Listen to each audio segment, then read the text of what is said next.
আসসালামু আলাইকুম।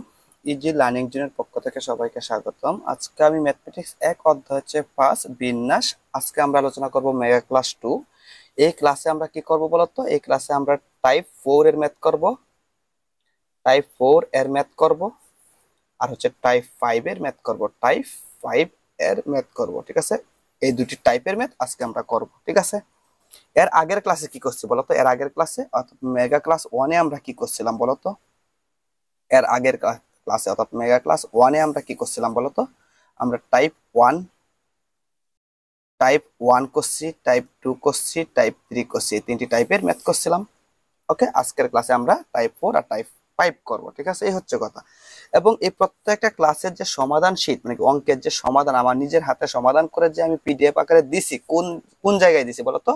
প্রথম সেমিস্টার হোয়াটসঅ্যাপ গ্রুপে দিছি। প্রথম সেমিস্টার হোয়াটসঅ্যাপ গ্রুপে দিছি।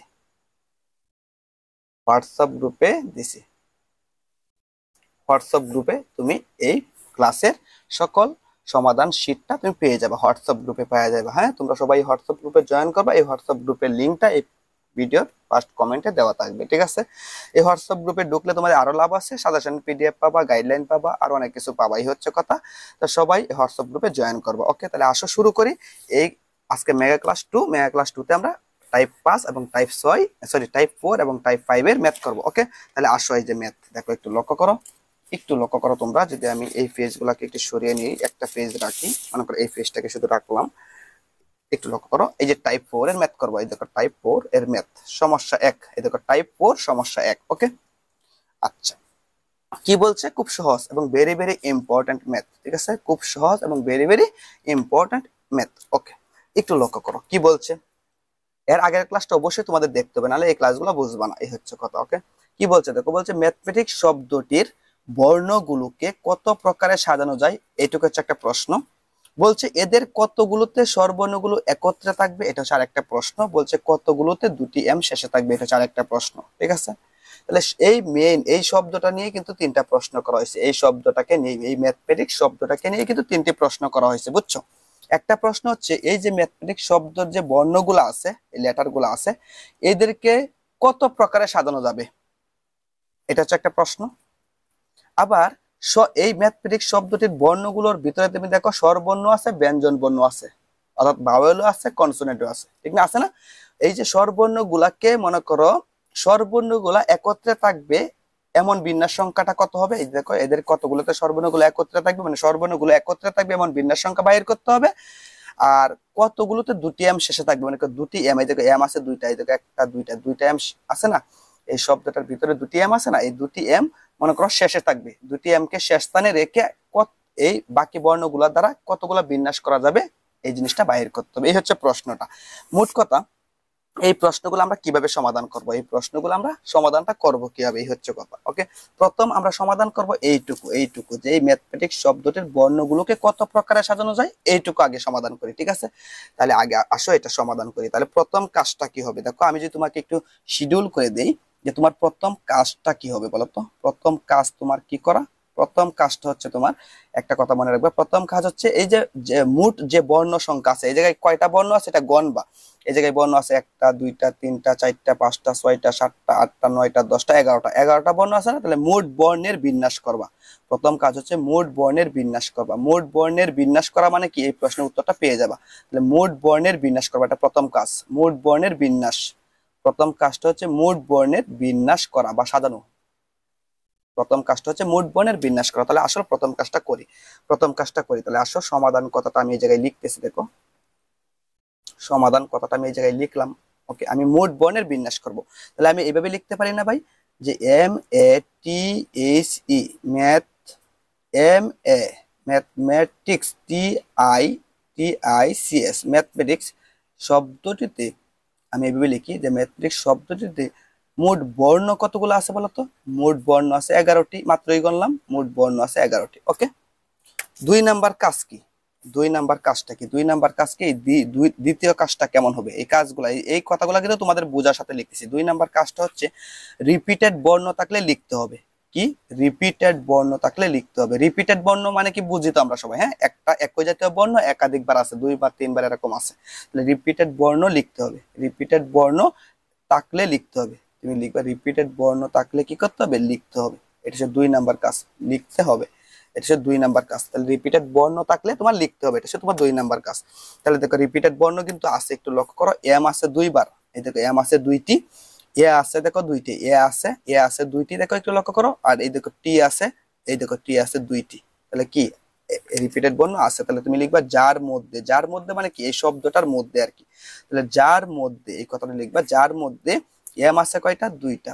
এবার সুন্দর করে লিখবা যার মধ্যে এম আছে, যার মধ্যে এম আছে কয়টি, 2টি, এই কথাটা লিখবা।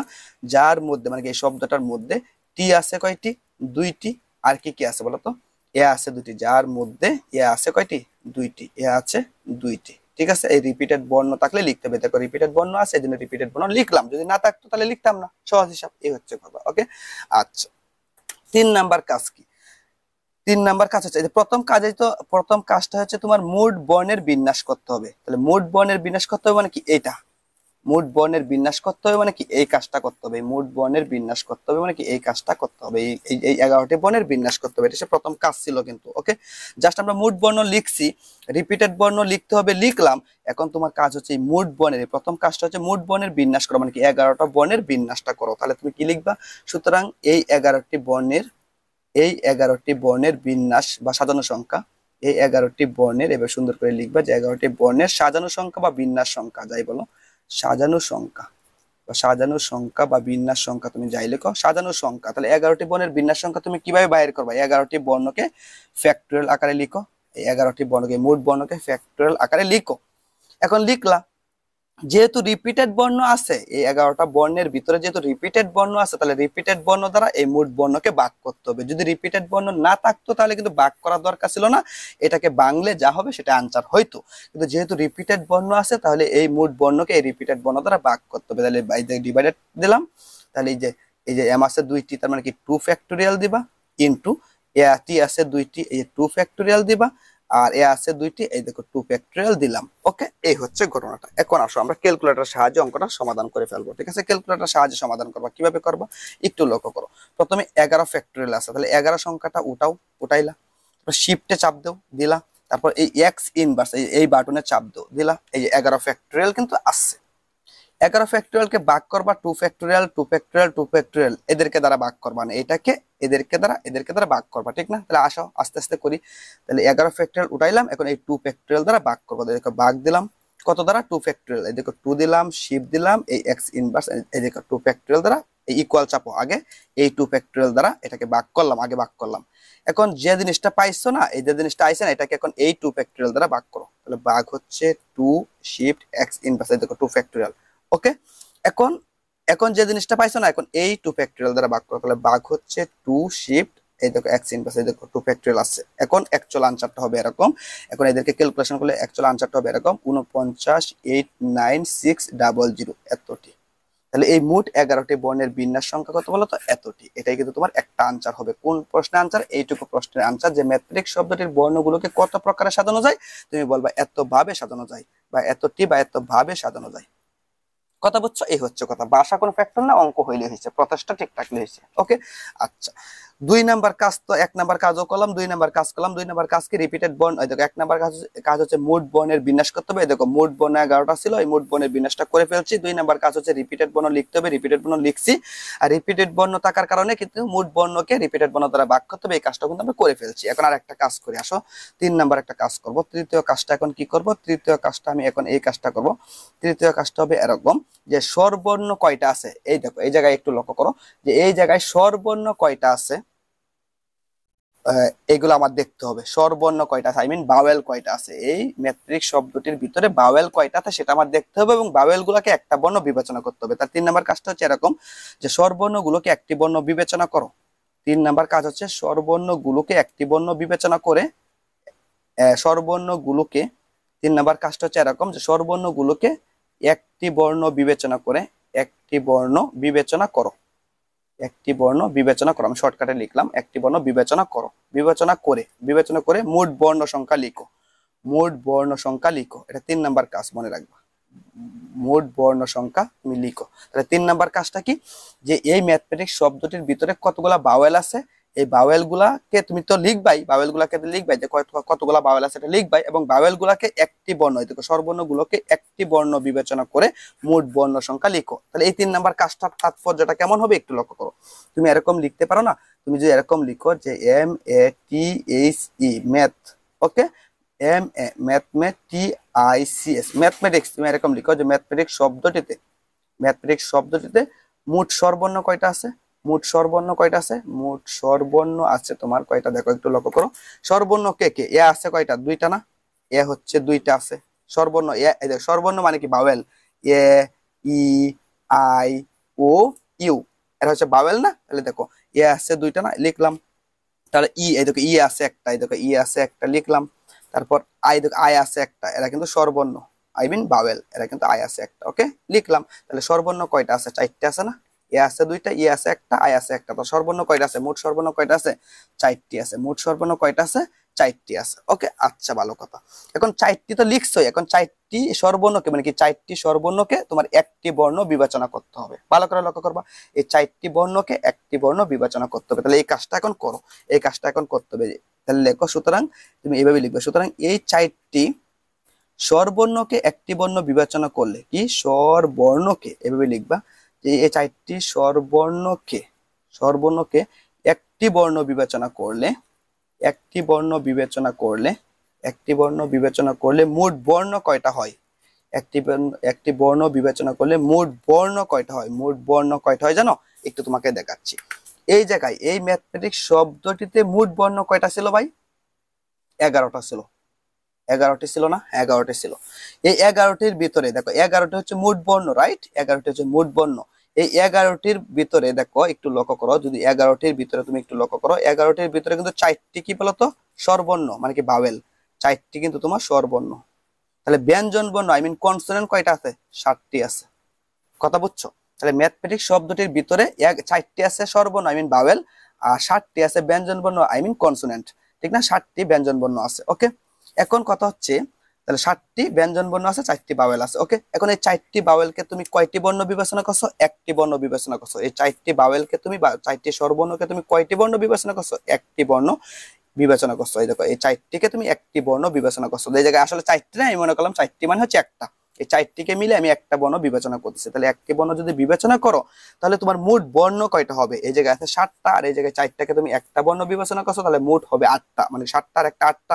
তাহলে এই জায়গায় আমি এরকম লিখতে পারি 7 + 1 মানে কি ব্যঞ্জন বর্ণ আছে 7টা, আর বাওয়েল ছিল 4টা, 4টাকে আমি একটি বর্ণ বিবেচনা করছি, তাহলে মোট বর্ণ হবে 7টা, আর একটা কয়টা হইলো, 8টি হইলো। তাহলে কয়টা হবে মোট বর্ণ, 8টি হবে। কয়টা হইলো মোট বর্ণ, 8টি হইলো। কয়টা হইলো মোট বর্ণ, 8টি হইলো। ঠিক আছে, এখন কাজ হচ্ছে এই যে দেখো মোট বর্ণ বিবেচনা করে, এই যে মোট বর্ণের এই বিন্যাস সংখ্যা করো, মানে কি স্বরবর্ণ গুলোকে একটি বর্ণ বিবেচনা করে মোট বর্ণ সংখ্যা লিখো, এবং এই জায়গায় আরেকটা কথা লিখবা, এবং বিন্যাস বাহির করো, এবং মোট বর্ণের বিন্যাস বাহির করো। এবং মোট বর্ণের কি বাহির করবা, এই যে মোট বর্ণ যে লিখছো এই মোট বর্ণের বিন্যাস বাহির করো, বা সাজানো সংখ্যা বাহির করো, বিন্যাস সংখ্যা বাহির করো। এই কথাটাও মনে রাখবা, বিন্যাস সংখ্যা বাহির করো। তাহলে এর বিন্যাস সংখ্যাটাও এখন বাহির করতে হবে, ঠিক আছে, এর বিন্যাস সংখ্যাটা বাহির করতে হবে, ওকে। তাহলে বাহির করো, তাহলে এই 8টি বর্ণের বিন্যাস সংখ্যা বাহির করো। সুতরাং তুমি লিখবা যে এই 8টি বর্ণের বিন্যাস সংখ্যা, সুতরাং এই 8টি বর্ণের বিন্যাস সংখ্যা, একটু লক্ষ্য করো, এই 8টি বর্ণের বিন্যাস সংখ্যা বা সাজানো সংখ্যা তুমি যাই লিখো, বিন্যাস সংখ্যাটা কেমন হবে, এই যে মোট 8টি কয়টা, মোট বর্ণ কয়টা 8টি, তাহলে 8টিকে তুমি ফ্যাক্টরিয়াল আকারে লিখবা, 8 ফ্যাক্টরিয়াল। এখন কথা হচ্ছে এই 8টি বর্ণের মধ্যে কি রিপিটেড বর্ণ আছে কিনা এটা তোমার দেখতে হবে, 8টি বর্ণের মধ্যে রিপিটেড বর্ণ আছে কিনা, হ্যাঁ আছে। ভাই তুমি একটু লক্ষ্য করো, স্বরবর্ণ কয়টা ছিল, 4টা ছিল। এই 4টা স্বরবর্ণের মধ্যে কিন্তু রিপিটেড বর্ণ ছিল 2টা ছিল, কিন্তু ভাই এই 4টি বর্ণকে তো তুমি একটি বর্ণ বিবেচনা করছো, তাহলে একটি বর্ণের ভিতরে রিপিটেড বর্ণ চিন্তা করা যাবে না। আবার বলতেছি, কথাটা ভালো করে বুঝবা, এই 4টি স্বরবর্ণ ছিল, হ্যাঁ ছিল, 4টি স্বরবর্ণের ভিতরে রিপিটেড বর্ণ আছে, এ আছে 2বার, হ্যাঁ আছে, খুব সুন্দর। কিন্তু এই 4টি বর্ণকে আমি কয়টি বর্ণ বিবেচনা করছি, একটি বর্ণ বিবেচনা করছি। যেহেতু 4টিকে মিলে আমি একটি বর্ণ বিবেচনা করছি, সেহেতু একটি বর্ণের ভিতরে রিপিটেড বর্ণ চিন্তা করা যাবে না, যেহেতু একটি বর্ণের ভিতরে তার রিপিটেড বর্ণ থাকতে পারে না, ঠিক না। তাহলে স্বরবর্ণ গুলার ভিতরে কিন্তু রিপিটেড বর্ণ চিন্তা করা যাবে না। স্বরবর্ণ যে 4টি আছে, এই 4টির ভিতরে রিপিটেড বর্ণ চিন্তা করা যাবে না। তাহলে এই স্বরবর্ণকে একটা বর্ণ বিবেচনা করছে, আর এই পাশে ব্যঞ্জন বর্ণ আছে 7টি, 7টি আর একটি 8টি, এই 8টি বর্ণের বিন্যাস এখন করব। কিন্তু প্রশ্ন হচ্ছে 8টি বর্ণের মধ্যে রিপিটেড বর্ণ আছে কিনা? হ্যাঁ আছে। কে কে আছে? স্বরবর্ণের রিপিটেড বর্ণ চিন্তা করবে না, কিন্তু ব্যঞ্জন বর্ণের রিপিটেড বর্ণগুলো চিন্তা করতে হবে। কিরকম? দেখো এই যে 7টি ব্যঞ্জন বর্ণ আছে, মানে কি এম আছে, মনে করো এই বাওয়েল গুলা ছাড়া আর বাকি যে 7টি বর্ণ আছে তার মধ্যে রিপিটেড বর্ণ আছে। কি আছে? এম আছে 2টি আর টি আছে 2টি, এরা কিন্তু কনসোনেন্ট, আই মিন ব্যঞ্জন বর্ণ। এই দেখো এই জায়গায় কিন্তু রিপিটেড বর্ণ আছে। তার মানে কি এই 8টি বর্ণের মধ্যে রিপিটেড বর্ণ আসলে কে? এম আছে 2টি আর টি আছে 2টি। কথাটা বুঝছো? স্বরবর্ণ ইয়া হচ্ছে স্বরবর্ণ বা বাওয়েল, এর রিপিটেড বর্ণ ঠিক আছে, কিন্তু এই 4টা বর্ণকে তো একটা বর্ণ বিবেচনা করছি, তাহলে একটা বর্ণের ভিতরে রিপিটেড বর্ণ আছে এমন চিন্তা করা যাবে না। আচ্ছা গেল না, কিন্তু 7টি ব্যঞ্জন বর্ণের ভিতরে তো রিপিটেড বর্ণ আছে, আছে না? হ্যাঁ আছে। এদেরকে তো 7টি চিন্তা করছি, একটি চিন্তা করি নাই, 7টি। তাহলে 7টির ভিতরে কিন্তু তোমার আসলে কি আছে? রিপিটেড বর্ণ আছে, এম আছে 2টি আর টি আছে 2টি। আর এই 7টি আর একটি মিলেই তো 8টি হয়েছে, তাহলে 8টির মধ্যে রিপিটেড বর্ণ আসলে কে? রিপিটেড বর্ণ হচ্ছে এম হচ্ছে 2টি, টি হচ্ছে 2টি। তাহলে এদেরকে এই দুইজনকে দ্বারা এই দুইজনকে দ্বারা একে ভাগ করতে হবে, আই মিন ফ্যাক্টোরিয়াল 2 দিতে হবে। আই মিন এম 2টি আছে বিদায় ইন্টু আরেকটি এর 2টি আছে বিদায় ফ্যাক্টোরিয়াল 2 দিতে হবে। কথা বুঝছো? এই হচ্ছে ঘটনাটা, আর কিচ্ছু না। এখন এই জায়গায় ক্যালকুলেশন করলে কি হবে? যদি আমরা ক্যালকুলেটর সাহায্যে করি, প্রথমে 8 ফ্যাক্টোরিয়াল উঠাও, 8 উঠাইলাম, শিফট তারপর এক্স ইনভার্স দিলাম, 8 ফ্যাক্টোরিয়াল উঠাইলাম। এখন ভাগ করতে হবে এই 2 ফ্যাক্টোরিয়াল দ্বারা, তাহলে ভাগ 2, এই শিফট এই এক্স ইনভার্স দিলাম, এই 2 ফ্যাক্টোরিয়াল দ্বারা ইকুয়াল চাপা ভাগ করছো। এখন যে সংখ্যাটা পাইছো এই সংখ্যাটাকে এই 2 ফ্যাক্টোরিয়াল দ্বারা ভাগ করো, তাহলে ভাগ হচ্ছে 2, এই যে শিফট এই এক্স ইনভার্স মানে কি ফ্যাক্টোরিয়াল আসলো, এখন ভাগ করলাম, তাহলে আনসারটা হবে 10080 এতটি, বিন্যাস সংখ্যা হচ্ছে এতটি। ওকে, আচ্ছা এটা গেল।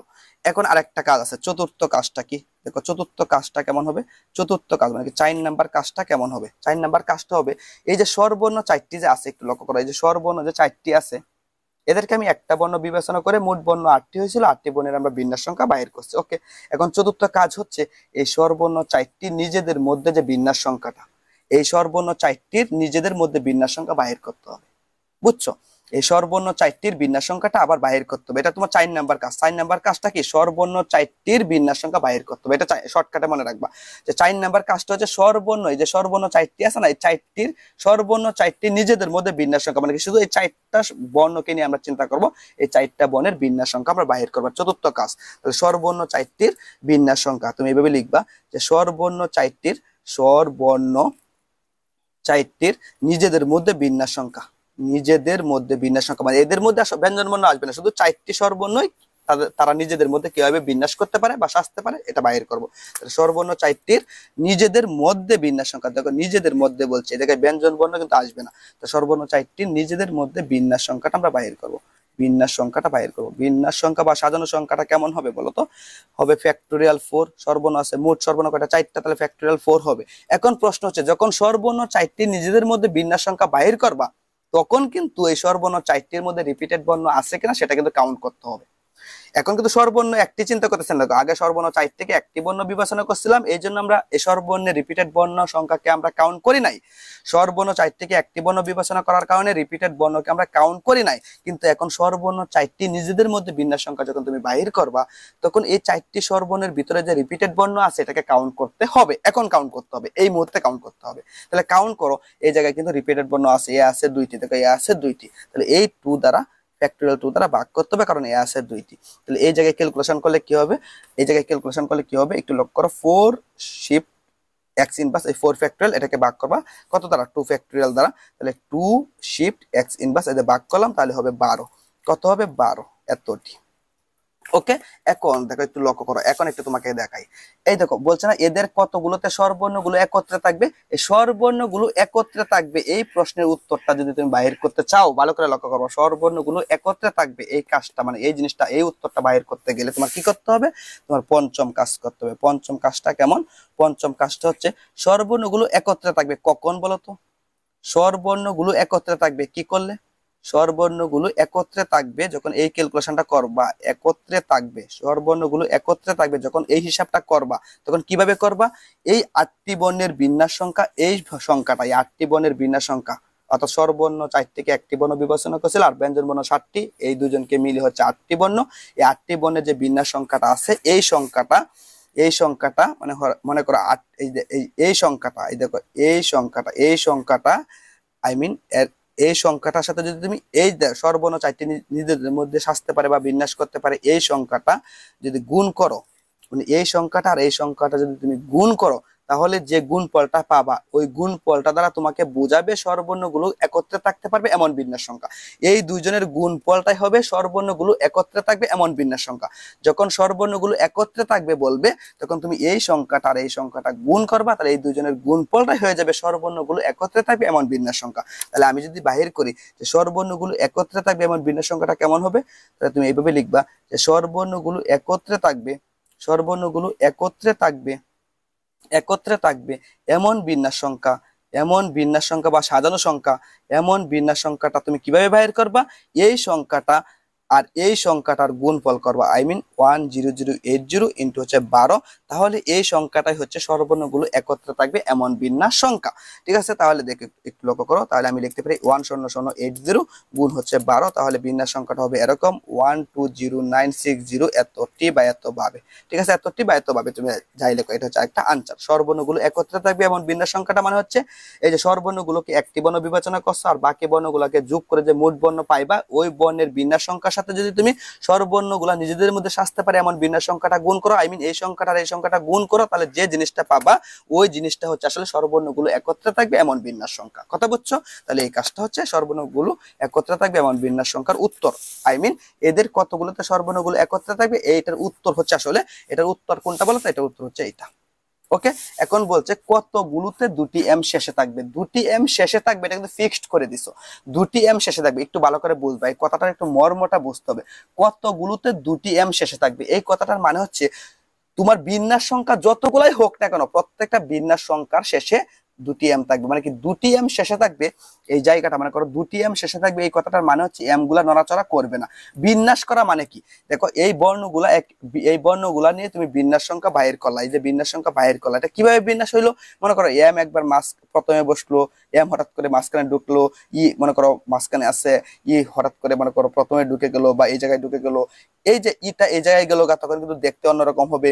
এটা মনে করো এই জায়গায় গেল গা, দেখতে অন্যরকম হবে। মানে এইবার এরা যখন নড়াচড়া করবে, একটু লক্ষ্য করো, এই বর্ণগুলা একটা স্থান থেকে আরেকটা স্থানে যাবে, আরেকটা বর্ণ আরেকটা স্থানে যাবে, এরা নড়াচড়া করা মানে হচ্ছে নড়াচড়া করার পর এদের চেহারাটা গঠনটা অন্যরকম হবে, এটাকে বলা হয় বিন্যাস। ঠিক না, এটা মুভমেন্ট করবে। কিন্তু এই জায়গায় কি বলছে, দুটি এম শেষে থাকবে, তাহলে দুটি এম শেষে থাকবে কথাটার মানে হচ্ছে দুটি এম সর্বদাই শেষেই থাকবে, এরা কিন্তু নড়াচড়া করবে না। তাহলে কি এরা কি বিন্যাসের অন্তর্ভুক্ত হবে? এরা যেহেতু নড়াচড়া করবে না, এদের জন্য কিন্তু কোনো বিন্যাস হবে না। দেখো দুটি এম শেষে থাকবে, এই কথাটা মানে হচ্ছে শেষে দুটি এম থাকবেই থাকবে, বিন্যাস তুমি যাই করো না কেন এই দুটি এম শেষে থাকবে, এই কথাটা মানে হচ্ছে এরা নড়াচড়া করবে না, এরা শেষেই থাকবে। এরা সবসময়, এরা সর্বদাই শেষেই থাকবে, এরা সর্বদাই কোথায় থাকবে, এরা সর্বদাই শেষেই থাকবে, এরা কিন্তু নড়াচড়া করবে না। তাহলে এরা যদি নড়াচড়া নাই করে, তাহলে কি এরা বিন্যাসের অন্তর্ভুক্ত হবে না? এদেরকে বাদ দিয়ে বাকি বর্ণগুলোর বিন্যাস করতে হবে। দুটি এম শেষে থাকবে কথার মানে হচ্ছে দুটি এম কে তোমার বাদ দিয়ে দিতে হবে হিসাব থেকে, মানে বিন্যাসের হিসাব থেকে বাদ দিয়ে দিতে হবে। দুটি এম শেষে থাকবে কথাটা মানে কি, বিন্যাসের হিসাব থেকে এদেরকে বাদ দিয়ে দিতে হবে, কারণ এরা নড়াচড়া করবে না। তাহলে এদেরকে বাদ যদি দেও, মোট বর্ণ আছে 11টা, তাহলে দুইটি এম কে বাদ দিলে মোট বর্ণ কয়টা হয়? 9টা। ভালো করে লক্ষ্য করো, দুটি এম কে বাদ দিবা, এই দুইকে বাদ দিবা, মানে টোটাল বর্ণ ছিল 11টা, 11টা থেকে দুইটা বাদ দাও, মোট বর্ণ হবে 9টা। মানে কি এই 9টা বর্ণ দ্বারা হচ্ছে, এই 9টা বর্ণ দ্বারা বিন্যাস হবে, কিন্তু এই দুটি বর্ণ দ্বারা বিন্যাস হবে না, কারণ দুটি এম শেষেই থাকবে, এরা কখনো নড়াচড়া করবে না, এরা কখনো শুরুতে আসবে না, মাঝখানে আসবে না, কোথাও আসবে না, এরা সবসময় শেষেই থাকবে। ঠিক আছে, যেহেতু এরা সবসময় শেষেই থাকবে, এদের স্থানগুলো ফিক্সড করে দেওয়া, এরা নড়াচড়া যেহেতু করবেই না, সেহেতু এদেরকে তুমি কিন্তু বিন্যাসের আওতায় আনা যাবে না। তার মানে কি এদেরকে বাদ দিতে হবে, আই মিন দুটি এম কে বাদ দিতে হবে, আই মিন 2 কে বাদ দিতে হবে। তাহলে 11টা বর্ণ থেকে 2 কে বাদ দিলে 9টা বর্ণ থাকবে। তাহলে 9টা বর্ণের বিন্যাসটা হবে আসলে 9টা বর্ণের, যে তুমি 9টি বর্ণের যে এখন বিন্যাস বাহির করবা, এই 9টি বর্ণের বিন্যাসটা হয়ে যাবে, বিন্যাস সংখ্যাটা হয়ে যাবে এমন সংখ্যা যে সংখ্যাতে দুটি এম সর্বদাই শেষে থাকবে। দুটি এম কতগুলোতে দুটি এম শেষে থাকবে, এই 9টি বর্ণের বিন্যাস সংখ্যাটাতেই, বা 9টি বর্ণের যে বিন্যাসটা করবা ওই বিন্যাস সংখ্যাটাই হবে, ওই বিন্যাস সংখ্যাটাতেই তোমার দুটি এম সর্বদা শেষে থাকবে। কথা বুঝছো? মোট কথা দুটি এম সর্বদাই শেষে থাকবে, এই কথাটা যখন বলা থাকবে তখন এই দুটি এম কে তোমার এই 11টা বর্ণের হিসাব থেকে বাদ দিতে হবে, আই মিন 9টি বর্ণের বিন্যাস করবা, আর 9টি বর্ণের বিন্যাস সংখ্যাটাই হবে দুটি এম শেষে থাকবে এমন বিন্যাস সংখ্যা। এই হচ্ছে মেইন কথাটা। তাহলে দেখো একটু লক্ষ্য করো, তাহলে বলছে না যে দুটি এম, আমি এইভাবে যদি লিখি যে দুটি এম শেষে থাকবে, দুটি এম শেষে থাকবে এমন বিন্যাস সংখ্যা আমি বাহির করছি, শেষে থাকবে, দুটি এম শেষে থাকবে এমন বিন্যাস সংখ্যা কি বাহির করব, এমন বিন্যাস সংখ্যা দুটি এম শেষে থাকবে, এমন বিন্যাস সংখ্যাটা কেমন হবে, এমন বিন্যাস সংখ্যাটা হবে ফ্যাক্টোরিয়াল 9, কারণ দুটি এম শেষে থাকবে, তার মানে কি দুটি এম কে হিসাবের খাতা আনা যাবে না।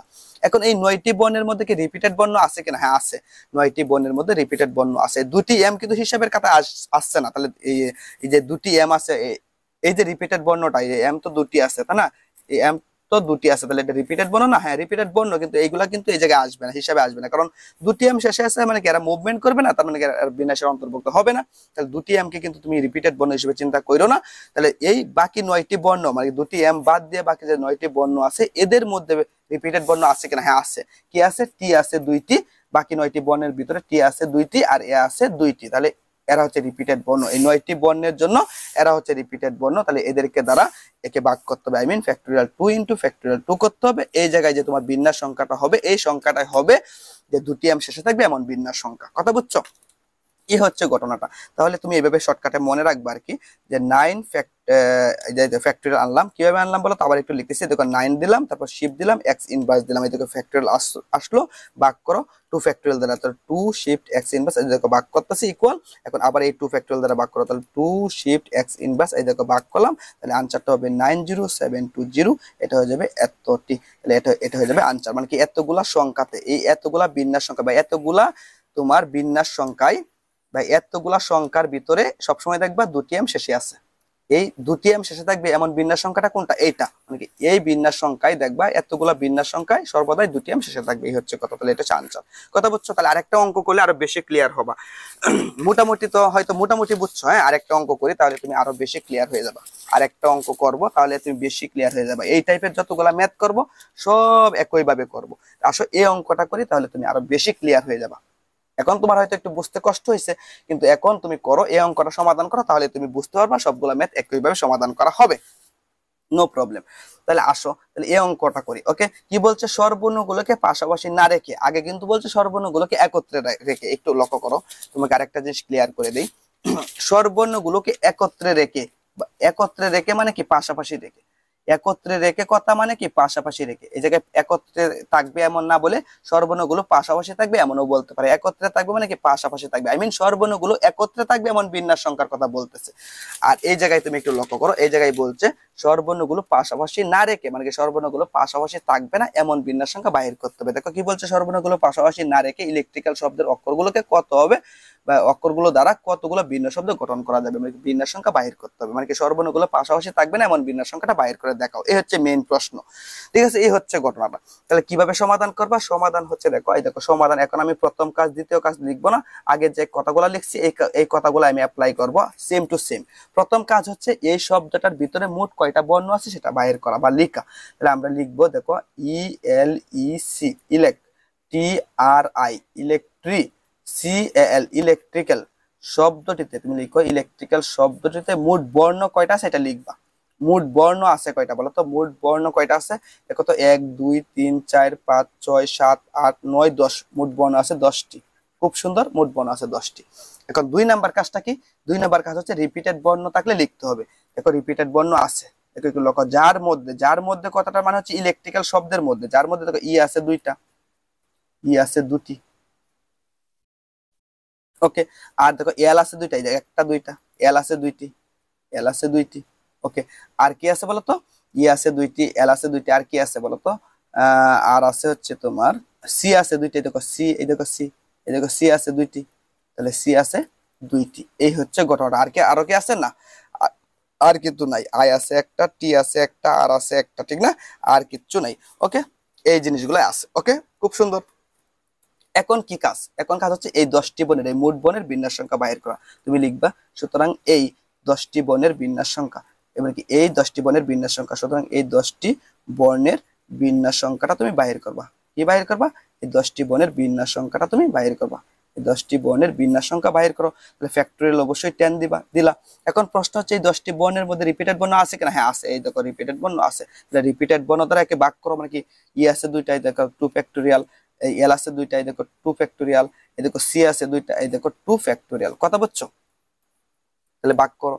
এখন তুমি এই জায়গায় ক্যালকুলেশনটা করো, তাহলে ক্যালকুলেশনটা কিভাবে করবা, প্রথমে 10 ফ্যাক্টোরিয়াল আছে, ঠিক না, তাহলে 10 চাপো, শিফট চাপো, এক্স ইনভার্স চাপো, এই দেখো 10 ফ্যাক্টরিয়াল আসছে।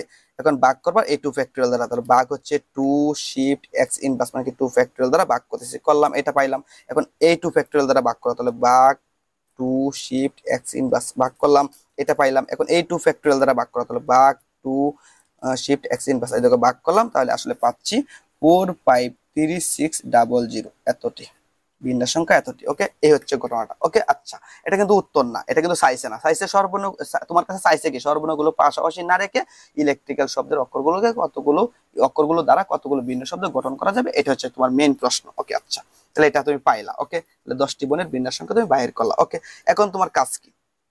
কাজ হচ্ছে এই শব্দটার ভিতরে মানে কি এই 10টি বর্ণের ভিতরে তোমার ভাওয়েল কয়টা আছে, আই মিন স্বরবর্ণ কয়টা আছে সেটা সেটা তোমার লিখতে হবে। স্বরবর্ণ কয়টা আছে এখন দেখো তো, তুমি এভাবে লিখবা, তুমি লিখবা E L E C elec, T R I electric, C L electrical, তুমি এভাবে লিখবা। ইলেকট্রিক্যাল শব্দটিতে মোট স্বরবর্ণ কয়টা আছে এটা লিখবা, মোট স্বরবর্ণ কয়টা আছে এটা তুমি লিখবা। মোট স্বরবর্ণ কয়টি আছে বলো তো, মোট স্বরবর্ণ কয়টা আছে? এই দেখো স্বরবর্ণ মানে কি এ ই আই ও ইউ, এগুলো স্বরবর্ণ। ই আছে দুইটা, দেখো ই আছে দুইটা। ওকে, তারপর হচ্ছে আই হচ্ছে একটা স্বরবর্ণ, আই আছে একটা। এ হচ্ছে একটা স্বরবর্ণ, এ হচ্ছে একটা। মোট স্বরবর্ণ আছে 4টি, মোট স্বরবর্ণ আছে 4টি। ওকে, এটা লিখলা। এখন এই 4টি স্বরবর্ণকে একটি বর্ণ বিবেচনা করে মোট বর্ণ সংখ্যা লিখতে হবে। এটা কিন্তু তোমার 3 নাম্বার কাজ ছিল, মনে আছে? তোমাকে 3 নাম্বার কাজটার দিকে একটু লক্ষ্য করাই। 3 নাম্বার কাজটা কি ছিল? এই যে স্বরবর্ণগুলোকে একটি বর্ণ বিবেচনা করে মোট বর্ণ সংখ্যা লিখো এবং মোট বর্ণের বিন্যাস সংখ্যা বাহির করো। এটা 4 নাম্বার কাজ ছিল, মানে 3 নাম্বার কাজ ছিল, সরি 3 নাম্বার কাজ ছিল। এই 3 নাম্বার কাজটা এখন করতে হবে। এই যে তোমার স্বরবর্ণ 4টি আছে না, এই 4টি স্বরবর্ণকে তোমার একটি বর্ণ বিবেচনা করতে হবে। তাহলে এই 4টি স্বরবর্ণকে একটি বর্ণ বিবেচনা করে মোট বর্ণ সংখ্যা লিখতে হবে। তাহলে এখন আসো আমি এইভাবে লিখি। সুতরাং এই 4টি বর্ণকে, বা আমরা যদি লিখি এই 4টি স্বরবর্ণকে একটি বর্ণ বিবেচনা করলে, এই 4টি স্বরবর্ণকে একটি বর্ণ বিবেচনা করলে, একটি বর্ণ বিবেচনা করলে, একটি বর্ণ বিবেচনা করলে মোট বর্ণ কয়টা হয় বলতো? মোট বর্ণ কয়টা হয়? মোট বর্ণ কয়টা হবে বলতো? একটু লক্ষ্য করো। এই ইলেকট্রিক্যাল শব্দটিতে মোট বর্ণ কয়টা ছিল? 10টা। 10টার ভিতরে স্বরবর্ণ কয়টা পাইছো? 4টা। তাহলে ব্যঞ্জন বর্ণ কয়টা আছে? 6টা। ওকে, এখন এই 4টা বর্ণকে যদি তুমি একটা বর্ণ বিবেচনা করো, তাহলে মোট বর্ণ কয়টা হবে? এই 4টা মানে সে একটা, তাহলে এই জায়গায় আছে 6টা, তাহলে 6টার একটা কয়টা হবে? 7টা হবে। তাহলে মোট বর্ণ হবে 7টা, মোট বর্ণ হবে 7টি। এখন তোমার কি করতে হবে? 7টি বর্ণের বিন্যাস সংখ্যা বাহির করতে হবে। এখন এই 7টি বর্ণের বিন্যাস সংখ্যা বাহির করতে হবে, তাহলে 7টি। সুতরাং এই তুমি লিখো, সুতরাং এই 7টি বর্ণের বিন্যাস সংখ্যা বা সাজানো সংখ্যা, 7টি বর্ণের সাজানো সংখ্যা বা বিন্যাস সংখ্যা তুমি যাই লিখো, সাজানো সংখ্যাটা বাহির করতে হবে। সাজানো সংখ্যা, বিন্যাস সংখ্যা বা সাজানো সংখ্যা কিভাবে বাহির করবা? ফ্যাক্টোরিয়াল 7 দিবা। এখন এই 7টি বর্ণের মধ্যে রিপিটেড বর্ণ আছে কিনা? হ্যাঁ আছে। কোনগুলা? স্বরবর্ণগুলা ছাড়া। দেখো এই জায়গায় ই আছে, ই আছে 2টি, এই রিপিটেড বর্ণটা কাউন্ট করা যাবে না এই এই হিসাবের ক্ষেত্রে। কেন বলতো? কারণ স্বরবর্ণ, ই তো স্বরবর্ণ, স্বরবর্ণগুলাকে তো তুমি একটি বর্ণ বিবেচনা করছো, তাহলে একটি বর্ণের ভিতরে অবশ্যই রিপিটেড বর্ণ নাই। যখন যেহেতু স্বরবর্ণগুলোকে তুমি একটি বর্ণ বিবেচনা করে তুমি এই 1 আর 6 যোগ করে 7টি বর্ণ পাইছো, আই মিন 7টি বর্ণের মধ্যে অবশ্যই ই রিপিটেড বর্ণ হিসেবে কাউন্ট হবে না, কারণ স্বরবর্ণগুলোকে তুমি একটি বর্ণ বিবেচনা করছো। তাহলে একটি বর্ণের মধ্যে অবশ্যই রিপিটেড বর্ণ থাকতে পারে না। তাহলে তোমার খুঁজতে হবে এই 6টি, এই বাকি 6টি বর্ণের মধ্যে রিপিটেড বর্ণ আছে কিনা। আই মিন এই এল আছে দেখো 2টি, এই সি আছে দেখো 2টি, এই রিপিটেড বর্ণগুলা আই মিন এই 7টি বর্ণের রিপিটেড বর্ণ হিসেবে এইগুলা কাউন্ট হবে, ই কাউন্ট হবে না। কেন কাউন্ট হবে না? কারণ স্বরবর্ণগুলোকে তুমি একটি বর্ণ বিবেচনা করছো, ই তো স্বরবর্ণের আন্ডারে, ই তো স্বরবর্ণের আন্ডারে পড়ে গেছে। তাহলে এই যে স্বরবর্ণগুলোকে যেহেতু একটি বর্ণ বিবেচনা করছো, সেহেতু এই জায়গায় রিপিটেড বর্ণ চিন্তা করা হচ্ছে বোকামি। আমরা এই জায়গায় রিপিটেড বর্ণ, এই স্বরবর্ণের জন্য রিপিটেড বর্ণ চিন্তা করব না। আমরা এখন ব্যঞ্জন বর্ণগুলোর ভিতরে রিপিটেড বর্ণ কে কে আছে? এল আছে 2টি, এটা কাউন্ট করব। সি আছে 2টি, এটা কাউন্ট করব। আই মিন এই 7টি বর্ণের রিপিটেড বর্ণ হচ্ছে এইটা আর এইটা। আই মিন আমরা বলতে পারি ফ্যাক্টরিয়াল 2 ইনটু ফ্যাক্টরিয়াল 2। ওকে, তাহলে এই জায়গায় যে ক্যালকুলেশনটা করো তাহলে তুমি কি পাবা? এই জায়গায় যে ক্যালকুলেশনটা করো কি পাবা? তাহলে 7 ফ্যাক্টরিয়াল, দেখো 7 শিফট এই এক্স ইনভার্স 7 ফ্যাক্টরিয়াল ভাগ করবা এই 2 ফ্যাক্টরিয়াল দ্বারা, তাহলে 2 শিফট এক্স ইনভার্স, এই যে ভাগ করলাম, আবার এই 2 ফ্যাক্টরিয়াল দ্বারা ভাগ করো 2 শিফট এই দেখো এক্স ইনভার্স ভাগ করলাম, তাহলে আমরা পাচ্ছি 1260। তাহলে 1260 পাইলাম এতটি। ওকে, এরকম পাইলাম। ওকে, এখন তোমার কাজটা কি? এখন চতুর্থ কাজটা কি? চতুর্থ কাজ হচ্ছে এই স্বরবর্ণগুলো, এই 4টি স্বরবর্ণ, আই মিন এই স্বরবর্ণগুলা নিজেদের মধ্যে বিন্যাস সংখ্যা বাহির করতে হবে। 4টি স্বরবর্ণের নিজেদের মধ্যে বিন্যাস সংখ্যা বাহির করতে হবে। এটা 4 নাম্বার কাজ ছিল। তুমি একটু লক্ষ্য করো 4 নাম্বার কাজটা কি ছিল? এই 4 নাম্বার কাজটা কি ছিল? 4 নাম্বার কাজটা হচ্ছে 4 নাম্বার কাজটাকে আমি লিখি নাই না, 4 নাম্বার কাজটা হচ্ছে, দেখো 4 নাম্বার কাজটা লিখছিলাম না যে স্বরবর্ণগুলোর, তুমি লিখে নাও যে স্বরবর্ণগুলোর নিজেদের মধ্যে বিন্যাস সংখ্যা বাহির করতে হবে। স্বরবর্ণগুলো নিজেদের মধ্যে বিন্যাস সংখ্যাটা বাহির করতে হবে। স্বরবর্ণগুলো নিজেদের মধ্যে বিন্যাস সংখ্যা বাহির করতে হবে, এটা হচ্ছে 4 নাম্বার কাজ। মোট কথা এই 4টি স্বরবর্ণ আছে না, এই 4টি স্বরবর্ণ এদের নিজেদের মধ্যে বিন্যাস সংখ্যাটা তোমার বাহির করতে হবে, এটা হচ্ছে তোমার কাজ। তাহলে দেখো আমি এরকম যদি লিখি, সুতরাং আমরা যে এভাবে লিখি, সুতরাং এই 4টি স্বরবর্ণ নিজেদের মধ্যে সাজতে পারে, সুতরাং এই 4টি স্বরবর্ণ নিজেদের মধ্যে সাজতে পারে, নিজেদের মধ্যে সাজতে পারে কত হবে বলতো? সাজতে পারে কত হবে? সাজতে পারে মানে হচ্ছে ফ্যাক্টোরিয়াল 4 দিবা। এখন তোমার এই 4টি স্বরবর্ণের মধ্যে কি রিপিটেড বর্ণ আছে কিনা, যখন তুমি 4টি স্বরবর্ণ নিজেদের মধ্যে সাজতে পারে এই হিসাবটা করবা, তখন তোমার দেখতে হবে 4টি স্বরবর্ণের মধ্যে রিপিটেড বর্ণ আছে কিনা। হ্যাঁ আছে, এই দুইটা ই আছে, তার মানে কি দুইটা ই আছে, মানে কি এই দুইটা ই দ্বারা টু ফ্যাক্টোরিয়াল দ্বারা ভাগ করতে হবে। যখন স্বরবর্ণগুলো নিজেদের মধ্যে সাজতে পারে এটা বাহির করবা, তখন স্বরবর্ণগুলোর ভিতরে যদি রিপিটেড বর্ণ থাকে, তাহলে ওই রিপিটেড বর্ণ দ্বারা তোমার কি করতে হবে? অবশ্যই এই মোট বর্ণকে মোট 4টি বর্ণকে অবশ্যই তোমার ভাগ করে দিতে হবে। ঠিক আছে, এই হচ্ছে কথা। তাহলে এই কথাটা মনে রাখবা, তাহলে মনে রাখলাম। ওকে, তাহলে আসো এখন হচ্ছে 4 কে ফ্যাক্টোরিয়াল করো, শিফট এক্স ইনভার্স দিলাম, ভাগ করো 2 ফ্যাক্টোরিয়াল দ্বারা, তাহলে 2 শিফট এক্স ইনভার্স দিলাম। এখন এই জায়গায় পাবা 12 ভাবে সাজতে পারে। স্বরবর্ণগুলো কত ভাবে সাজতে পারে? 12 ভাবে সাজতে পারে। আচ্ছা, এখন এই সংখ্যাটা একটু লক্ষ্য করো, এই যে তোমার স্বরবর্ণ 4টিকে একটি বর্ণ বিবেচনা করে মোট বর্ণ পাইছিল 60টি বর্ণের বিন্যাস সংখ্যাটা হচ্ছে এইটা, রাইট?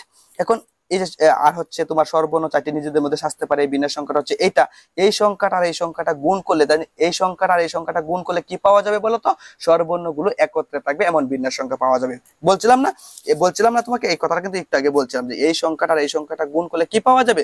স্বরবর্ণগুলো একত্রে থাকবে এমন বিন্যাস সংখ্যাটা পাওয়া যাবে। তাহলে আমরা এরকম লিখতে পারি, মনে রাখবা যে স্বরবর্ণগুলো একত্রে থাকবে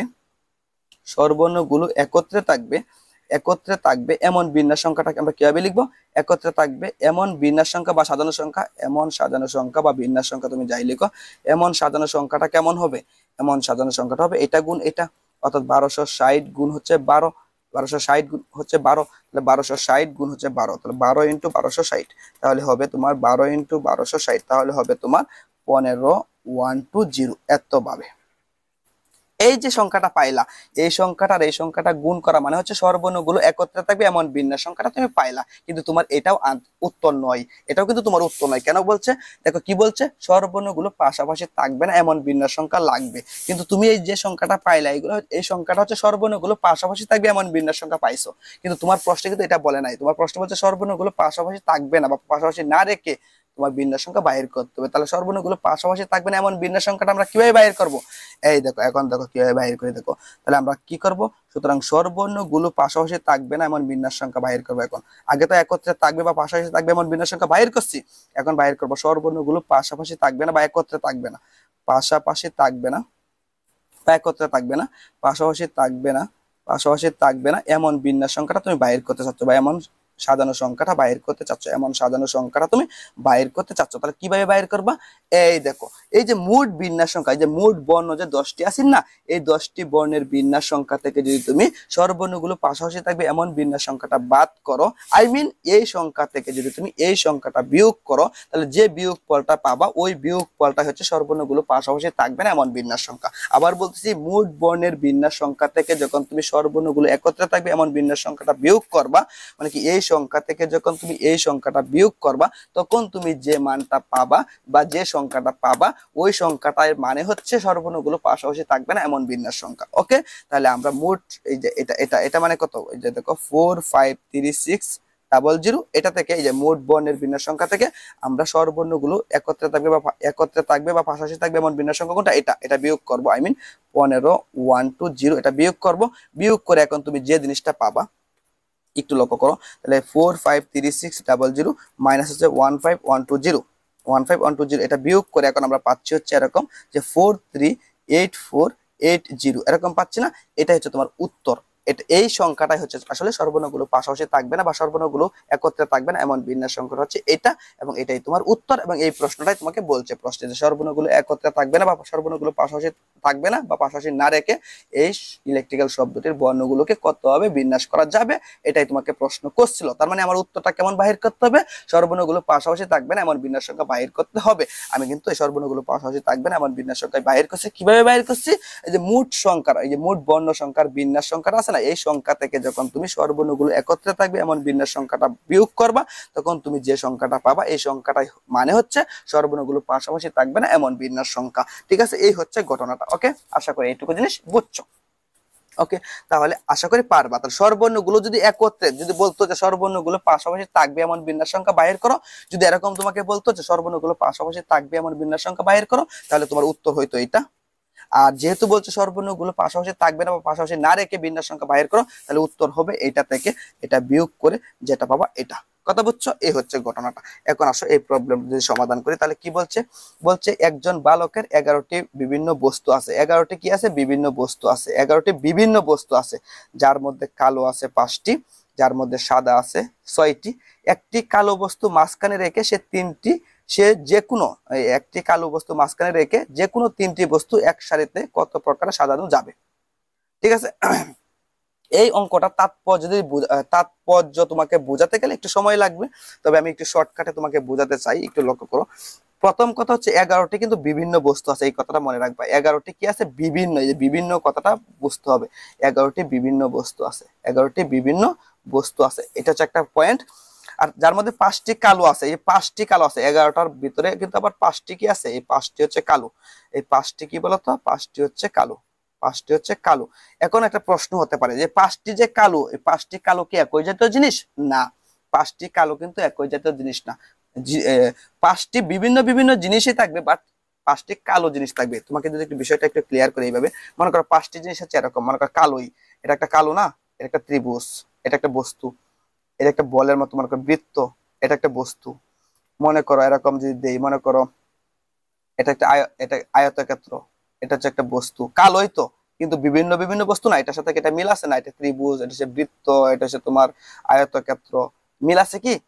মিল নাই। এরকম ভিন্ন ভিন্ন 5টা বস্তু থাকবে, এরকম ভিন্ন ভিন্ন 5টা বস্তু থাকবে। মনে করো আরো দুইটা যদি দেই, আরো দুইটা, মনে করো একটা দিলাম এরকম এরকম আকৃতির একটা বস্তু তোমাকে দিলাম, এটাও মনে করো এটাও তো কালোই বস্তু, 4টে হয়েছে না? মনে করো আরেকটা যদি দেই, আরেকটা কি দিতে পারি? মনে করো আরেকটা কি দিলাম, আরেকটা দিলাম, মনে করো আরেকটা আমি কি দিব বলতো?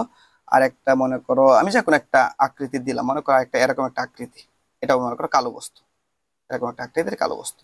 মোট কথাই দেখো 5টি, এই দেখো 11টা বস্তু আছে, বিভিন্ন বিভিন্ন বস্তু আছে। ওকে, 11টি বস্তুর ভিতরে 5টি হচ্ছে কালো বস্তু আছে। হ্যাঁ, 5টি কালো বস্তু আছে, কিন্তু 5টি কালো বস্তু কিন্তু সেম বস্তু না, বিভিন্ন বিভিন্ন বস্তু, কিন্তু তারা কালো।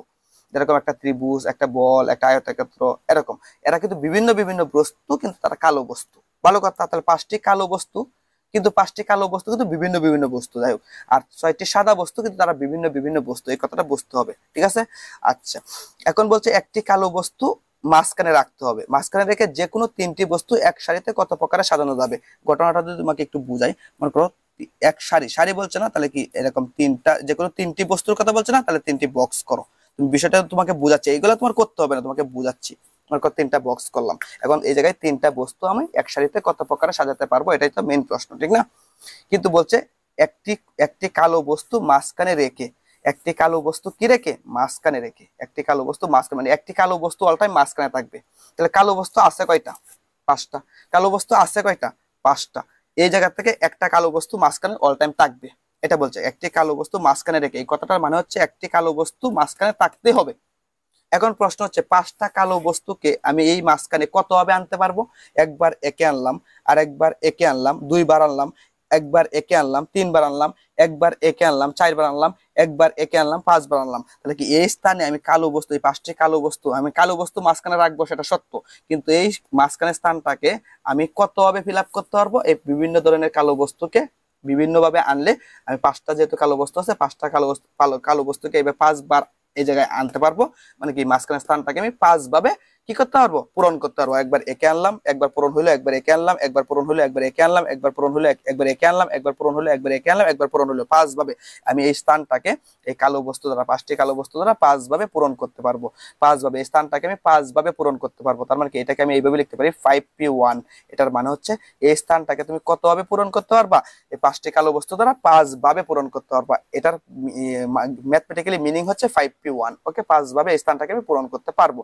এখন এই দুটি স্থানে তাহলে কয়টি বস্তু বসবে, এই দুটি স্থানে দেখো, এই জায়গায় মনে করো একটা বস্তু বসে গেল। দেখো এই জায়গায় 5টা বস্তু, 5টা কালো থেকে মনে করো একটা কালো বস্তু আমি নিয়ে আইছি। দেখো নিচে 1 আছে, মানে কি একটি কালো বস্তু আমি এই জায়গায় নিয়ে আইছি। তাহলে এই জায়গায় বস্তু রয়েছে কয়টা, এই জায়গায় বস্তু রয়েছে 4টা, আর সাদা আছে কয়টা, 6টা। তাহলে বাকি রইলো কয়টা, দেখো একটা কালো বস্তু মনে করো মাঝখানে আমি নিয়ে আসলাম। তাহলে একটা কালো বস্তু যদি আমি এই জায়গায় আনি, তাহলে কয় ভাবে আনতে পারবো, 5 ভাবে আনতে পারবো। 5 ভাবে আনতে পারবো মানে হচ্ছে 5p1। এই হচ্ছে মিনিং। তাহলে মনে করো একটা কালো বস্তু, মনে করো এই বস্তুটাকে আমি এই জায়গায় আনলাম, মনে করো একটা কালো বস্তুকে আমি এই জায়গায় নিয়ে আসলাম, মনে করো এই ত্রিভুজটাকে আমি এই জায়গায় নিয়ে আসলাম। ওকে, একটা কালো বস্তুকে আমি এই জায়গায় আনলাম। ওকে, আচ্ছা। তাহলে বস্তু বাকি রইলো কয়টা, 4টা, 4টা বাকি রইলো। আর সাদা কয়টা, 6টা, তাহলে যোগ হচ্ছে 6। তাহলে অবশিষ্ট বস্তু কয়টা রয়েছে, 10টা। তাহলে অবশিষ্ট বস্তু কিন্তু আছে 10টা। একটা কালো বস্তু মাঝখানে আনার পরও অবশিষ্ট বস্তু আছে কিন্তু 10টি। এই 10টি বস্তু এই দুটি স্থানে কত হবে সাজানো যাবে বলো তো? এই 10টি বস্তু এই দুটি স্থানে কত হবে সাজানো যাবে, এটা হচ্ছে প্রশ্ন।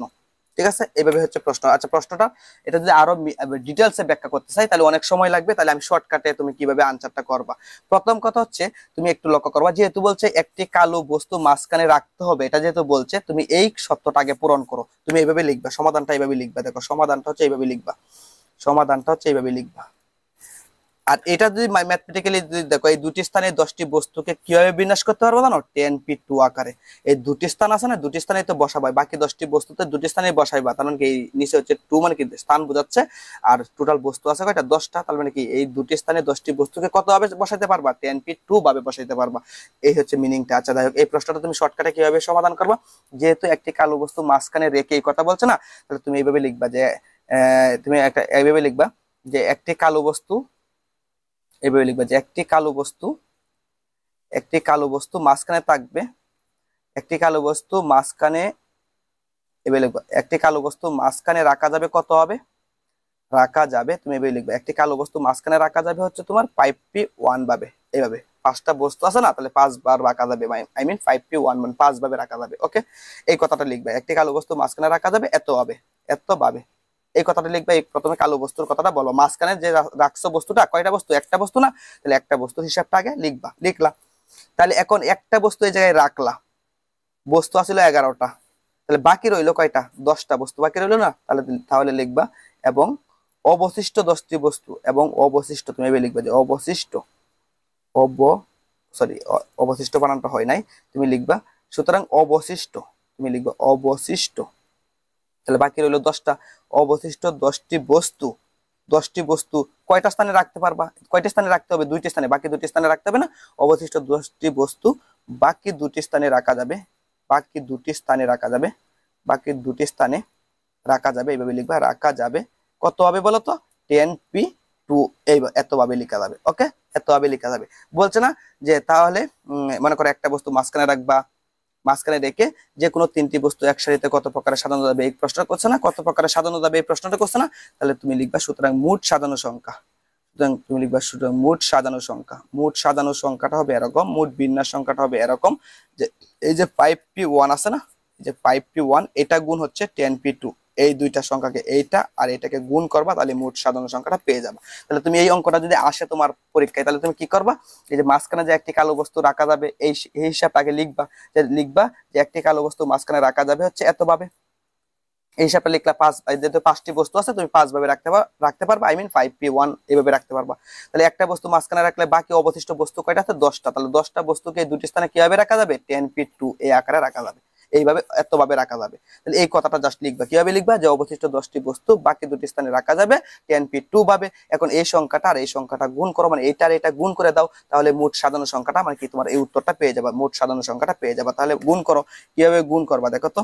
এই দেখো প্রথমে 5p1 আছে না, তাহলে 5p1টা তুমি কিভাবে উঠাইবা, এই যে 5 উঠাবা, তারপর p আনতে হবে। হ্যাঁ, তাহলে শিফট ক্রসে চাপ দিবা, p আসবে, 1 আছে, এই যে 1 দিলাম ইনটু, তারপর 10p2 আনতে হবে, প্রথমে 10 চাপ দিবা, তারপর শিফট, তারপর ক্রসে চাপ দিবা, p আসবে, তারপর 2 লিখবা, এই 2 লিখলা, এখন ইকুয়াল চাপ দাও, তাহলে তো হয় 450 ভাবে। 450 মোট সাজানো সংখ্যাটা কেমন হবে, কত ভাবে সাজানো যাবে, তাহলে লিখবা 450 ভাবে সাজানো যাবে। এই হচ্ছে আনসার। তুমি শর্টকাটে মনে রাখবা যে একটি কালো বস্তু মাঝখানে রাখতে হবে বলছে না, একটি কালো বস্তু মাঝখানে রাখবা, যেহেতু 5টি বস্তু আছে তুমি 5 ভাবে কিন্তু রাখতে পারবা, একবার এটাকে, একবার এটাকে, একবার এটাকে, এভাবে 5 ভাবে রাখতে পারবা। তারপর মাঝখানে হিসাবটা কেমন হবে, 5p1 হবে। একটি কালো বস্তু মাঝখানে আমি কত ভাবে রাখতে পারবো, যেহেতু 5টি বস্তু আছে 5 ভাবে রাখতে পারবো, আই মিন 5p1 ভাবে রাখতে পারবো, এই কথাটা লিখবা।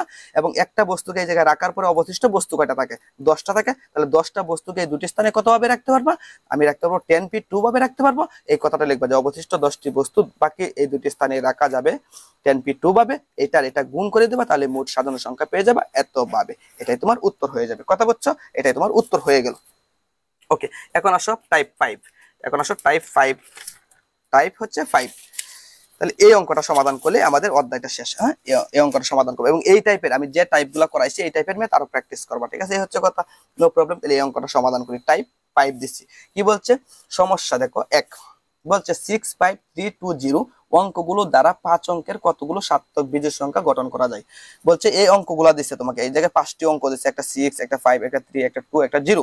বলছে এই অঙ্কগুলো দ্বারা 5 অঙ্কের কতগুলো সার্থক, 5 অঙ্কের কতগুলো, দেখো মোট কথা তোমাকে 5টি অঙ্ক দিচ্ছে, একটু লক্ষ্য করো মোট অঙ্ক কয়টা, একটু বোঝার চেষ্টা করো, মোট অঙ্ক কিন্তু 5টি, এদিকে 5টি অঙ্ক দিচ্ছে, এবং তোমাকে বলছে 5 অঙ্কের সংখ্যা গঠন করতে হবে। এই কথাটা মনে রাখবে, এই জায়গায় কথাগুলো মনে রাখবে, 5 অঙ্কের সংখ্যা গঠন করতে হবে, 5 অঙ্কের কি করতে হবে, সার্থক, 5 অঙ্কের সার্থক, 5 অঙ্কের সার্থক সংখ্যা গঠন করতে হবে, 5 অঙ্কের সার্থক সংখ্যা গঠন করতে হবে, সার্থক সংখ্যা গঠন করতে হবে।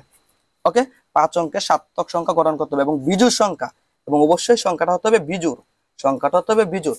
আচ্ছা, আর একটা কথা বলি, এই সার্থক কথাটার মানে কি এটা কিন্তু তোমাকে বুঝতে হবে। সার্থক কথাটা কেন বললো, কারণ তোমাকে সার্থক কথাটা এই জন্যই বলছে, একটু লক্ষ্য করো সার্থক কথাটা কেন বললো, একটু লক্ষ্য করো। মনে করো আমি যদি এইভাবে লিখি যে 65203, এটা কিন্তু একটা বিজোড় সংখ্যা, লাস্টের সংখ্যাটা 3 আছে না, একটা বিজোড় সংখ্যা আছে না, তার মানে অবশ্যই এটা বিজোড় সংখ্যা। ওকে, এবং এটা কিন্তু সার্থক 5 অঙ্কের বিজোড় সংখ্যা, এটা কিন্তু সার্থক 5 অঙ্কের বিজোড় সংখ্যা, এটা কি, এটা কিন্তু সার্থক 5 অঙ্কের বিজোড় সংখ্যা, 5 অঙ্কের বিজোড় সংখ্যা, এটা কিন্তু সার্থক 5 অঙ্কের কি সংখ্যা, বিজোড় সংখ্যা, মনে রাখবা এটা কিন্তু সার্থক 5 অঙ্কের বিজোড় সংখ্যা। দেখো প্রথম কথা হচ্ছে এটা বিজোড় সংখ্যা, এবং 1 2 3 4 5, এবং এটা 5 সার্থক 5 অঙ্কের বিজোড় সংখ্যা। এখন তোমাকে যদি এইভাবে লিখি 0 6 5 মনে করো 2 3, এই যে এটা, এই যে একটা সংখ্যা লিখলাম, এটা কিন্তু বিজোড় সংখ্যা, এটাও তোমার কি সংখ্যা, বিজোড় সংখ্যা, কারণ লাস্টের সংখ্যাটা কত আছে, 3 আছে, অবশ্যই এটা বিজোড় সংখ্যা, এটা বিজোড় সংখ্যা, এটাও কিন্তু একটা বিজোড় সংখ্যা, কিন্তু এটা কিন্তু 5 অঙ্কের বিজোড় সংখ্যা নয়, এটা 5 অঙ্কের বিজোড় সংখ্যা নয়, 5 অঙ্কের, এটা কিন্তু 5 অঙ্কের বিজোড় সংখ্যা নয়, এটা 5 অঙ্কের কি না, বিজোড় সংখ্যা নয়। বুঝতে পারছো, এটা কিন্তু 5 অঙ্কের বলতে পারবো না, কেন, আমরা জানি কোনো একটা সংখ্যা শুরুতে যদি, কোনো একটা সংখ্যা শুরুতে যদি তোমার 0 থাকে, তাহলে 0কে কিন্তু কাউন্ট করা যায় না। তোমাকে যদি আমি একটু বিষয়টা এরকম বোঝাই, মনে করো তোমাকে বললাম 0 1 0, বললাম এই জায়গায় সংখ্যাটা কত, তাহলে তুমি কি বলবা, সংখ্যাটা হচ্ছে 10, কারণ 0কে কিন্তু তুমি কাউন্ট করো নাই। কিন্তু যদি এরকম বলতাম 1 0 0, সংখ্যাগুলা কি আছে, ডানে আছে, তাহলে এই জায়গায় কিন্তু তুমি বলতে 100, সংখ্যাটা কত 100। কিন্তু যদি তোমাকে এরকম বলি 0 0 2 0, এই জায়গায় সংখ্যাটা কত আছে, তাহলে সংখ্যাটা তুমি বলবা আসলে 20 বলবা, এই জিরোগুলাকে কিন্তু তুমি কাউন্ট করবা না, সংখ্যাটাকে কিন্তু 20 বলবা। তাহলে দেখো একটু লক্ষ্য করো, তাহলে এই 100 সংখ্যাটা এটা কত অঙ্কের সংখ্যা, যদি কত অঙ্কের সংখ্যা 1 2 3, এটা 3 অঙ্কের সংখ্যা, কত অঙ্কের, 3 অঙ্কের সংখ্যা, ভালো করে বুঝবা, 3 অঙ্কের সংখ্যা, জোড় না বিজোড় এটা দেখার বিষয় না, 3 অঙ্কের সংখ্যা। কিন্তু 0 0 1, এই জায়গায় সংখ্যাটা হচ্ছে 1, আই মিন এটা কত অঙ্কের সংখ্যা, 1 অঙ্কের সংখ্যা, কত অঙ্কের সংখ্যা, 1 অঙ্কের সংখ্যা, কারণ এই জিরোগুলাকে আমরা কিন্তু অঙ্ক হিসাবে কাউন্ট করব না, কারণ এইগুলা জিরো যদি বামে থাকে তাহলে আর কোনো মূল্য নাই। ঠিক সেম এই জিরোটা যেহেতু বামে আছে, তাহলে এই সংখ্যাটা কিন্তু আসলে বিজোড় সংখ্যা সত্য, যেহেতু লাস্টে 3 আছে অবশ্যই বিজোড় সংখ্যা, কিন্তু এই সংখ্যাটা কিন্তু কখনোই 5 অঙ্কের সংখ্যা নয়, কেন, জিরো তো কাউন্ট হবে না। এই সংখ্যাটা আসলে এরকম 6523, মানে 6523, এই সংখ্যাটা মানে হচ্ছে 6523, এই জায়গায় জিরোর কোনো ভূমিকা নাই, কিন্তু এটা বিজোড় সংখ্যা, অবশ্যই এটা বিজোড় সংখ্যা, কিন্তু এটা 5 অঙ্কের সংখ্যা নয়, এটা আসলে 4 অঙ্কের সংখ্যা। এই জন্য সার্থক কথাটা বলছে যে শুধু অঙ্ক 5টা থাকলে হবে না, আসলে কি সার্থক 5 অঙ্কের বিজোড় সংখ্যা কিনা, শুধু অঙ্ক 5টা থাকলে হবে না, আর শুধু বিজোড় সংখ্যা থাকলে হবে না, তোমাকে বলছে 5 অঙ্কের সার্থক বিজোড় সংখ্যা গঠন করতে হবে। মানে কি, বিজোড় সংখ্যাটা তোমার এমন হতে হবে যেন অঙ্ক 5টা থাকে, মানে 5 অঙ্কের বিজোড় সংখ্যা লাগবে। এই জায়গায় 4 অঙ্কের বিজোড় সংখ্যা হইলে হবে না। প্রথম কথা হচ্ছে তোমার বিজোড় সংখ্যা লাগবে, দ্বিতীয় কথা হচ্ছে 5 অঙ্কের সার্থক বিজোড় সংখ্যা লাগবে। আই মিন 5 অঙ্কের সার্থক বিজোড় সংখ্যা মানে কি, এই যে জিরো যদি কখনো শুরুতে চলে আসে তখন কিন্তু এই সংখ্যাটা বিজোড় সংখ্যা হইলেও এটা কিন্তু 5 অঙ্কের বিজোড় সংখ্যা হবে না, এটা কিন্তু 4 অঙ্কের বিজোড় সংখ্যা হয়ে যাবে। এই জন্য 5 অঙ্কের সার্থক কথাটা বলছে। সার্থক কথাটা বলছে মানে কি, শুরুতে কখনো জিরো থাকতে পারবে না, কারণ এই জায়গায় জিরো যদি শুরুতে থাকে তাহলে এই সংখ্যাটা কিন্তু 5 অঙ্কের হবে না, এই সংখ্যাটা কিন্তু 4 অঙ্কের হয়ে যাবে। কথা বুঝছো? এটা হচ্ছে মিনিং। তাহলে আমাদের টার্গেট কি? আমাদের টার্গেট হচ্ছে বিজোড় সংখ্যা গঠন করতে হবে। এটা হচ্ছে আমাদের টার্গেট, বিজোড় সংখ্যা গঠন করতে হবে, অবশ্যই 5 অঙ্কের করতে হবে। 5 অঙ্কের বিজোড় সংখ্যা মানে কি, 5 অঙ্কের সার্থক বিজোড় সংখ্যা গঠন করতে হবে। 5 অঙ্কের সার্থক বিজোড় সংখ্যা গঠন করতে হবে। বিজোড় সংখ্যা তো অবশ্যই হতে হবে, কিন্তু 5 অঙ্কের সার্থক বিজোড় সংখ্যা হতে হবে। 5 অঙ্কের সার্থক বিজোড় সংখ্যা গঠন করতে হবে, এই হচ্ছে কথা। ঠিক আছে, তাহলে বিজোড় সংখ্যা গঠন করব কিভাবে একটু লক্ষ্য করবো। এই যে একটু লক্ষ্য করতো, এই 6 দেওয়া আছে, 5 দেওয়া আছে, 3 দেওয়া আছে, 2 দেওয়া আছে, 0 দেওয়া আছে, এই 5টি অঙ্ক দেওয়া আছে। এখন বিজোড় সংখ্যা গঠন করতে গেলে কি করতে হবে? বিজোড় সংখ্যা গঠন করতে গেলে একটু লক্ষ্য করো, বিজোড় সংখ্যা কখন কখন হবে। মনে করো 6 টু 0 লিখলাম, বা 6 টু 0 লিখলাম, তারপর 5 লিখলাম, 3 লিখলাম। অর্থাৎ লাস্টের অঙ্কটা যদি 3 হয়, আই মিন বিজোড়, এই জায়গায় একটু লক্ষ্য করো তো, তোমাকে যদি প্রশ্ন করি বলো তো এই জায়গায় বিজোড় সংখ্যা কে কে আছে? এই জায়গায় বিজোড় সংখ্যা হচ্ছে তোমার 5 আর বিজোড় সংখ্যা হচ্ছে 3। এই দুটি হচ্ছে বিজোড় সংখ্যা, আর সবাই কিন্তু জোড় সংখ্যা। ঠিক না? জিরো জিরো কিন্তু জিরোকে আমরা জোড় ধরতে পারি। জিরো যদি কোনো সংখ্যা শেষে জিরো যদি কোনো সংখ্যা শেষে থাকে তাহলে দেখবো এই সংখ্যাটা জোড় সংখ্যা হবে। তাহলে এই জায়গায় বিজোড় সংখ্যা শুধু এইটা আর এইটা। তাহলে একটা কথা মনে রাখবা, এই যে বিজোড় সংখ্যা কিন্তু 5 আর 3, তাহলে কোনো একটা সংখ্যার শেষে যদি এই 5 থাকে, অথবা কোনো একটা সংখ্যার শেষে মানে কি এই জায়গায় যদি 3 থাকে, তাহলে ওই সংখ্যাটা কিন্তু বিজোড় সংখ্যা হবে। তাহলে বিজোড় সংখ্যা যদি তুমি গঠন করতে চাও, বিজোড় সংখ্যা গঠন করতে চাও, তাহলে তোমার অবশ্যই একটা সংখ্যার শেষে এই অঙ্কটা থাকতে হবে অথবা এই অঙ্কটা থাকতে হবে। এই দুইজনের ভিতরে যে কোনো একটা জিনিস থাকতে হবে, হয় এই 5 থাকতে হবে অথবা এই 3 থাকতে হবে। যদি এরা সংখ্যা শেষে থাকে মানে কি এই স্থানে থাকে, এই স্থানে যদি 3 অথবা 5 থাকে তাহলে সংখ্যাটা কি হবে? বিজোড় হবে। এই কথাটা বুঝতে হবে, এই হচ্ছে কথা। এবং সার্থক 5 অঙ্কের বিজোড় সংখ্যা গঠন করার জন্য অবশ্যই জিরো কখনো শুরুতে বসতে পারবে না, এটাও মাথায় রাখতে হবে। তাহলে বিজোড় সংখ্যা কখন হবে?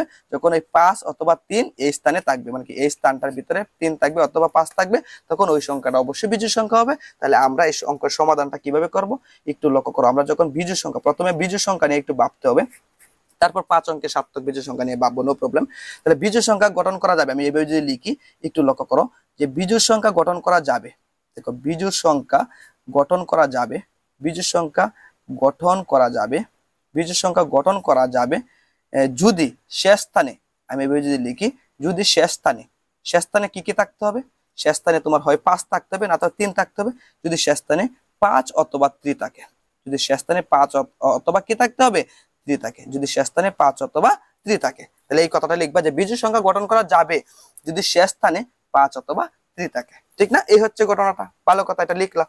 তাহলে আমরা এখন আসো যে আমরা এরকম লিখতে পারি, দেখো একটু লক্ষ্য করো। তাহলে শেষ স্থানে আমি 3 রাখি আগে, হ্যাঁ, শেষ স্থানে আমি এইভাবে যদি লিখি, একটু লক্ষ্য করো, শেষ স্থানে 3 রেখে, শেষ স্থানে 3 রাখছো, একটু লক্ষ্য করো, শেষ স্থানে তুমি কি রাখবা? 3 রাখবা। এটা কিন্তু ফিক্সড করছো, 3 কিন্তু শেষ স্থানে থাকবে, এটা কিন্তু তুমি বলে ফেলছো। তাহলে যে জিনিসটাকে তুমি ফিক্সড করে দিছো, এই অঙ্কটাকে একটু লক্ষ্য করো, এই 3 কে কিন্তু তুমি ফিক্সড করে দিছো। মানে আমরা 5 অঙ্কের 1 2 3 4 5, এই 5 অঙ্কের সংখ্যা গঠন করব। তো শেষ স্থানে 3 রাখবা, এই স্থানটাতে তুমি কি রাখবা?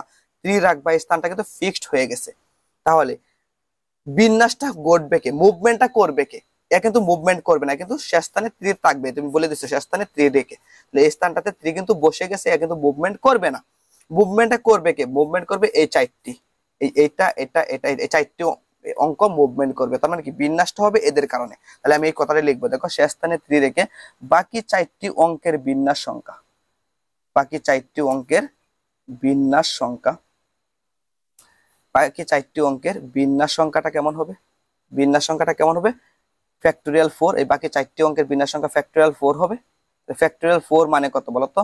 ফ্যাক্টোরিয়াল 4 মানে হচ্ছে 4 ইন্টু 3 ইন্টু 2 ইন্টু 1, আলটিমেটলি হচ্ছে 24। এত বিন্যাস সংখ্যা হচ্ছে 24। বাকি 4টি বিন্যাস সংখ্যা কি? এতটি, 24টি। মানে বাকি 4টির সংখ্যা কতভাবে বিন্যাস করতে পারবে? 24 ভাবে বিন্যাস করতে পারবে। ওকে, শেষ স্থানে কিন্তু 3 থাকবে, অর্থাৎ এই 24টা সংখ্যার শেষে কি আছে? 3 আছে। এবং এই 24টা সংখ্যা কিন্তু বিজোড় সংখ্যা, যেহেতু শেষে 3 আছে। কথা বুঝছো? এই 24টা সংখ্যা কিন্তু বিজোড় সংখ্যা, কিন্তু এই 24টা সংখ্যা কি 5 অঙ্কের বিজোড় সংখ্যা নাকি 4 অঙ্কের বিজোড় সংখ্যা, এটা কিন্তু আমি এখনো বলি নাই। আমি জাস্ট বলছি এই 24টা সংখ্যা হচ্ছে বিজোড় সংখ্যা, বিকজ এই 24টা সংখ্যার শেষে কিন্তু 3 আছে। ওকে, এখন আমি শেষ স্থানে কি রাখবো? আমি এখন শেষ স্থানে কি রাখবো?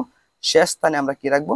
শেষ স্থানে কিন্তু আমরা এখন 5 রাখবো। শেষ স্থানে 5 রেখে, শেষ স্থানে 5 রেখে এখন এই শেষ স্থানে 5 রাখলা, তাহলে 5 কে কিন্তু ফিক্সড করে দিলা।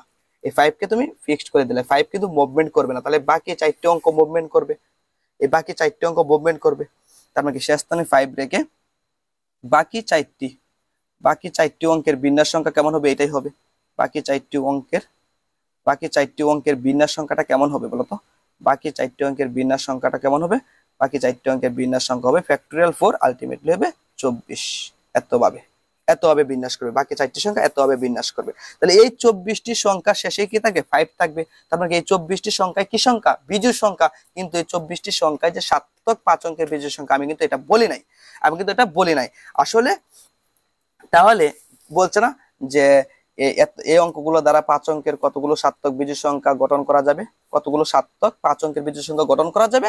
তাহলে উত্তরটা কেমন হওয়ার কথা একটু লক্ষ্য করো। তোমাকে যদি প্রশ্ন করি উত্তরটা কেমন হওয়ার কথা, আনসারটা কেমন হওয়ার কথা, আমি তো বিন্যাস সংখ্যা বাইর করছি। আনসার হওয়ার কথা ছিল 24 + 24 = হচ্ছে 48। এটাই তোমার আনসার হওয়ার কথা ছিল, কিন্তু এই আনসারটা ভুল হবে। কেন? এই 24টি সংখ্যা বিজোড় সংখ্যা, এই 24টি সংখ্যা বিজোড় সংখ্যা কথা সত্য, এরা বিজোড় সংখ্যা কথা সত্য, এরা বিজোড়, এটা কথা সত্য। কারণ শেষ স্থানে কিন্তু 5 আছে, শেষ স্থানে কত? 3 আছে, এরা বিজোড়। কিন্তু এই 24টি সংখ্যা কিন্তু 5 অঙ্কের সংখ্যা, 5 অঙ্কের সার্থক বিজোড় সংখ্যা নয়। এই 24টি সংখ্যা কিন্তু 5 অঙ্কের সার্থক বিজোড় সংখ্যা নয়, বা এই 24টি সংখ্যাও কিন্তু 5 অঙ্কের সার্থক বিজোড় সংখ্যা নয়। কারণ এই 24টি সংখ্যার ভিতরে 4 অঙ্কের সংখ্যাও আছে। কেন? এই 24টি সংখ্যার ভিতরেও 4 অঙ্কের সংখ্যা আছে। কেন? এদেরকে বাদ দিতে হবে, কারণ আমাদের 5 অঙ্কের সার্থক বিজোড় সংখ্যা লাগবে। দেখো 5 অঙ্কের সার্থক বিজোড় সংখ্যা লাগবে। তাহলে এই 24টি সংখ্যা কিন্তু 5 অঙ্কের সার্থক বিজোড় সংখ্যা নয়, এদের ভিতরে কিন্তু 4 অঙ্কের সংখ্যাও আছে। এই 24টি সংখ্যা কিন্তু 5 অঙ্কের বিজোড় সংখ্যা নয়, এই জায়গায় কিন্তু 4 অঙ্কের সার্থক 4 অঙ্কের সংখ্যাও আছে। কেন? কারণ তোমাকে একটু কারণটা একটু দেখাচ্ছি কেন 4 অঙ্কের বিজোড় সংখ্যা আছে, একটু লক্ষ্য করো। 1 2 3 4 5, মনে করো শেষ স্থানে তুমি 3 রাখলা, অবশ্যই বিজোড় সংখ্যা হবে। তাহলে কে মুভমেন্টটা করবে? মানে কি শেষ স্থানে 3 রাখলা, তাহলে অঙ্কগুলো কে ছিল? 6 ছিল, 5 ছিল, 3 ছিল, 2 ছিল, 0 ছিল। এই 3 কে কিন্তু তুমি ফিক্সড করে দিছো, এই 3 টা কিন্তু তুমি নিয়ে নিছো, এই জায়গায় শেষ স্থানে 3 রাখলা। তাহলে মুভমেন্টটা করবে এটা এটা এটা এটা এটা এটা, মানে এরা নড়াচড়া করে কিন্তু বিন্যাসটা করবে। ওকে, তাহলে মনে করো এই জায়গায় 6 বসলো, এই জায়গায় 5 বসলো, এই জায়গায় 2 বসলো, মনে করো এই জায়গায় 0 বসলো, খুব সুন্দর। কিন্তু এরা কিন্তু মুভমেন্ট করবে। এখন 6 মনে করো এই স্থানে আসলো, 5 মনে করো এই স্থানে গেল গা, 2 মনে করো এই স্থানে গেল, 0 মনে করো এই স্থানে গেল গা। এক পর্যায়ে 0 তো শুরু স্থানেও বসতে পারে। যদি 0টা শুরু স্থানে বসে যায়, তাহলে এই স্থানে তো 3 তোমার ফিক্সড করাই, মনে করো 0টা শুরু স্থানে বসে গেল, আর বাকি 6 5 2 এইভাবে বসলো। তাহলে বলো তো এটা তো বিজোড় সংখ্যায় হইলো। এই 24টি সংখ্যার ভিতরে কিন্তু এমন সংখ্যাও আছে। অবশ্যই 24টি সংখ্যা বিজোড় সংখ্যা, কারণ লাস্টে তো 3 আছে বা লাস্টে তো 5 আছে, অবশ্যই বিজোড় সংখ্যা। কিন্তু 24টি সংখ্যায় কিন্তু তোমার 5 অঙ্কের সার্থক বিজোড় সংখ্যা নয়, কারণ 0 তো শুরুতেও বসতে পারে, কারণ এরা তো মুভমেন্ট করছে। দেখো যখন তুমি 3 তুমি ফিক্সড করছো, 3 বাদে কিন্তু বাকি অঙ্কগুলোর ভিতরে তোমার এই 3 বাদে কিন্তু বাকি অঙ্কগুলোর ভিতরে শূন্য আছে, তার শূন্য তো শুরুতে বসবে। আবার 5 যখন ফিক্সড করছো, একটা স্থানে যখন শেষ স্থানে 5 থাকবে, এটা ফিক্সড করছো, মানে এই স্থানে 5 আছে, ফিক্সড করছো, ভালো কথা। কিন্তু 5 বাদ দিয়া বাকি 5 বাদ দিয়া বাকি অঙ্কগুলোর ভিতরে তো 0 আছে, 0 তো শুরুতে বসবে। আর 0 যখন শুরুতে বসে যাবে, তখন কি এই সংখ্যাটা বিজোড় সংখ্যা হবে? ঠিক আছে, কিন্তু এই সংখ্যাটা কি 5 অঙ্কের বিজোড় সংখ্যা হবে না, 4 অঙ্কের বিজোড় সংখ্যা হবে। তাহলে এই সংখ্যাগুলা থেকে আমার 4 অঙ্কের বিজোড় সংখ্যাটা বিয়োগ করতে হবে। 4 অঙ্কের বিজোড় সংখ্যা হবে মানে কি, 0 যদি শুরুতে বসে তাহলে 4 অঙ্কের বিজোড় সংখ্যা হবে। তাহলে আমি এমন সংখ্যাগুলা বিয়োগ করব। দেখো আমি এখন কি শর্ত আরোপ করবো, দেখো মনে করো প্রথম স্থানে শূন্য রেখে, এই দেখো প্রথম স্থানে শূন্য রেখে, প্রথম স্থানে শূন্য, ও শেষ স্থানে 3 রেখে, তাহলে প্রথম স্থানে দেখো, এখন কিন্তু দেখো তুমি কি করছো, এই 0টাকে ফিক্সড করছো, প্রথম স্থানে 0 বসাইবা, আর শেষ স্থানে তুমি কি করছো 3 বসাইবা, এটা ফিক্সড করছো। দুইটি সংখ্যা কিন্তু ফিক্সড হয়ে গেছে, তারপর মুভমেন্ট করবে 6 5 আর 2, মানে কি বাকি 3টি সংখ্যা মুভমেন্ট করবে।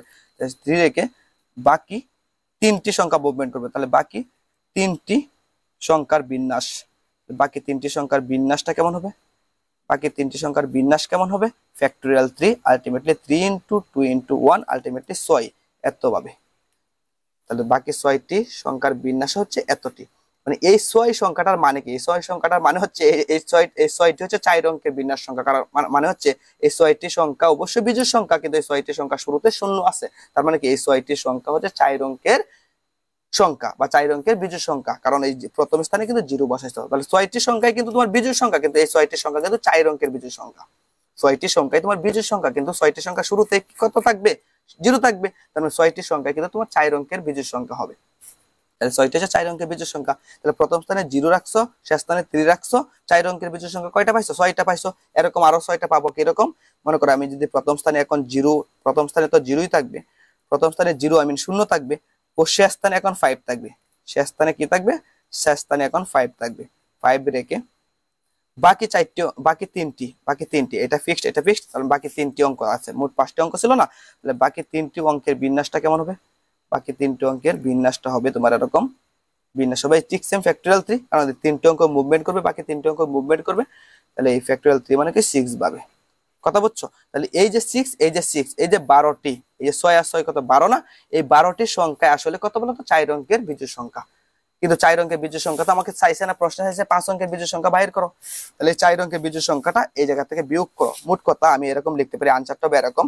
সুতরাং সুতরাং 5 অঙ্কের আমি এরকম যদি লিখি, সুতরাং 5 অঙ্কের সার্থক, 5 অঙ্কের সার্থক বিজোড় সংখ্যাটা কেমন হবে? 5 অঙ্কের সার্থক বিজোড় সংখ্যাটা হবে তোমার এরকম। বিজোড় সংখ্যাটা হবে এই 24 আর 24 যোগ করো, 24 যোগ হচ্ছে 24 মাইনাস হবে এই 6 আর 6 যোগ করো, 6 যোগ হচ্ছে 6। মানে কি এই টোটাল বিন্যাস থেকে যদি আমি 4 অঙ্কের বিন্যাসটা বাদ দেই, তাহলে বাকি যে বিন্যাস সংখ্যাটা থাকবে এই বিন্যাসটা হবে আসলে 5 অঙ্কের বিন্যাস সংখ্যা। আই মিন 48 থেকে যদি আমি 12টা বিয়োগ করি, তাহলে 36টাই হবে তোমার আনসার। কারণ এই 36ই হবে 5 অঙ্কের সার্থক বিজোড় সংখ্যা। ঠিক আছে? তাহলে বিন্যাস সংখ্যাটা হবে 36, আই মিন 36ই হচ্ছে তোমার 5 অঙ্কের সার্থক বিজোড় সংখ্যা। আশা করি কিছুটা হইলো বোঝাতে পেরেছি। তোমরা বোঝার চেষ্টা করবা, নিজেরা একটু ট্রাই করবা। ঠিক আছে? কি কথাগুলো বললাম, কেন বললাম, একটু অ্যানালাইসিস করবা। বুঝছো? এই হচ্ছে কথা। তাহলে অঙ্কগুলো এইভাবে সমাধান করতে হবে। ঠিক আছে? যখন তুমি তোমার তো এত কিছু বোঝাতে হবে না, তুমি তো শুধু অঙ্ক করবা। তোমাকে বোঝানোর সাথে আমার অনেকগুলো কথা বলতে হয়েছে, আরো অনেক ডিটেলসে বলা যাইতো, কিন্তু আরো বললে আরো সময় লাগবে। এই হচ্ছে সমস্যা। বেশি সময় ব্যয় করলে তোমরা অস্থির হয়ে যাবা, তোমাদের অলসতা চলে আসবে। এই জন্য যতটুকু বলা লাগে ঝটপট ততটুকুই বললাম। ঠিক আছে? এই হচ্ছে কথা। ভালো থাকবা, সুস্থ থাকবা। এই অধ্যায়টা কিন্তু শেষ। ওকে, খুদা হাফেজ, আল্লাহ হাফেজ।